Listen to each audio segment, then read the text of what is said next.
Hello दोस्तों, आज हम बात करेंगे यदि किसी व्यक्ति को खुजली यानी प्लूराइटिस का प्रॉब्लम है तो कौन कौन सी किचन या होम रेमेडीज अवेलेबल है जिसका आप प्रयोग कर सकते हैं जो कि खुजली की प्रॉब्लम को कम करने में मदद करेगा। कौन कौन सी ऐसी चीज़ें अवेलेबल है जिसका आप घर पर प्रयोग कर सकते हैं दवाइयों के अलावा, जो इस तरह की प्रॉब्लम को कम करने में मदद करता है। टॉपिक इंपॉर्टेंट है। टॉपिक पर जाने से पहले जो लोग हमारे चैनल पर नए हैं उन्हें रिक्वेस्ट करूँगा कि चैनल को सब्सक्राइब करें, वीडियोस को लाइक करें, शेयर करें, फॉलो करें, कमेंट करें, पूरा देखें।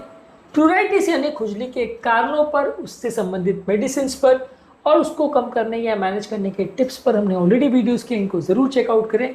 तो इंपॉर्टेंट वीडियो है इसलिए पूरा देखिएगा। चलिए शुरू करते हैं इंपॉर्टेंट वीडियो।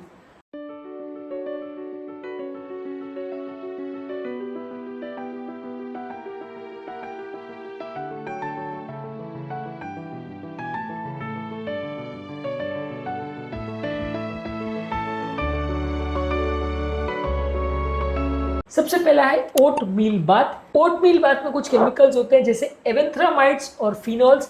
इसके एंटी इंफ्लेमेटरी प्रॉपर्टीज और सूदिंग प्रॉपर्टीज होते हैं। इसको कैसे प्रयोग करें? 1 से 2 कप फ्रेशली ग्राउंड किया हुआ या पीसा हुआ कोलॉइडल ओट मील को आप हल्के गर्म पानी में इसको डाल दीजिए और उसमें 15 से 20 मिनट तक एक टब में डाल के उसमें लेटे रहिए। बॉडी को सोख करके रखिए या किसी पर्टिकुलर एरिया में अगर खुजली हो रही है तो उस हाथ को या पाँव को सोख करके रखिए 15-20 मिनट तक। तो इससे स्किन सूदन होगी और इससे आपको फायदा मिलेगा। इसी तरह से बेकिंग सोडा में कुछ एंटी इंफ्लेमेटरी प्रॉपर्टीज और पीएच बैलेंसिंग प्रॉपर्टीज होते हैं। इस तरह के पेशेंट्स में बेकिंग सोडा को यूज करने के लिए 1 पार्ट वाटर और 3 पार्ट बेकिंग सोडा को मिला के एक पेस्ट बना लीजिए और इसको जो एरिया में खुजली हो रही है उसमें 15 से 20 मिनट तक लगा करके रखिए। उसके बाद उसको ठंडे पानी से धो लीजिए। इसके अलावा आप 1 कप बेकिंग सोडा को अपने टब में या पानी के उसमें भी डाल सकते हैं और उसमें बॉडी को 15-20 मिनट तक सोक कर सकते हैं। यदि पूरे शरीर में खुजली हो रही है तो ये बेकिंग सोडा आपकी मदद करता है खुजली को कम करने के लिए। इसी तरह से एप्पल साइडर विनेगर में बैक्टीरियल और एंटी फंगल एक्टिविटीज होते हैं तो ये भी खुजली को कम करता है। अगर ड्राई स्किन और इन्फेक्शन की वजह से हो रहा हो, आप ऐसा कर सकते हो कि एप्पल साइडर विनेगर को और पानी को मिला के उसको थोड़ा डाइल्यूट कर सकते हैं और एक कॉटन पे उसको लगा के जो इफेक्टेड एरिया में जहाँ खुजली हो रही है वहाँ उसको लगा सकते हैं। या आप ये भी कर सकते हो कि 1 से 2 कप एप्पल साइडर विनेगर को अपने बाथिंग टब में डाल के 15 से 20 मिनट में पानी को उसको सोक करिए, उसमें लेटे रहिए। तो इससे भी आपकी स्किन सूदन होगी और अगर इन्फेक्शन की वजह से आपको खुजली हो रही है तो फायदा मिलेगा। इसके अलावा जो एरिया में आपको खुजली हो रही है वहाँ पे आप ठंडे पानी की पट्टियाँ कर सकते हो, गीले पानी की पट्टियाँ कर सकते हो।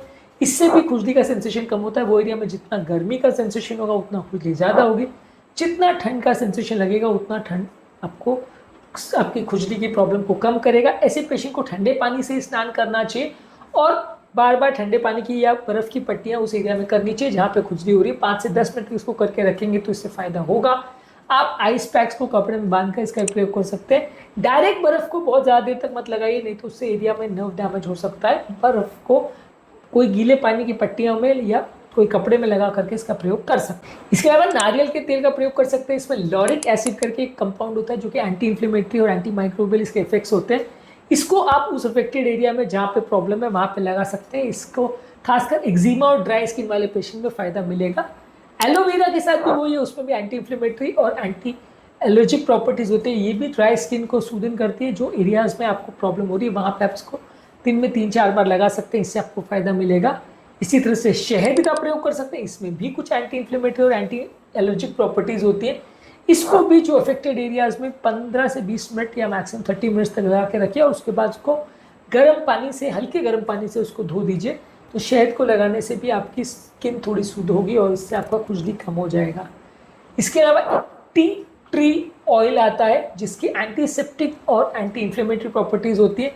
ये स्किन के इरिटेशन और खुजली को कम कर सकता है। तो टी ट्री ऑयल है, आपको हर्बल रेमेडीज या शॉप में मिल जाएगा। इसको नारियल के तेल या ऑलिव ऑयल के साथ मिला करके उसको स्किन में लगाइए और उसको लगभग 12 ड्रॉप टी ट्री ऑयल को लगभग 1 आउंस कैरियर ऑयल में मिलाइए, 12 ड्रॉप्स को, और उसको फिर अप्लाई करिए थोड़ा ज़्यादा डाइल्यूट करके।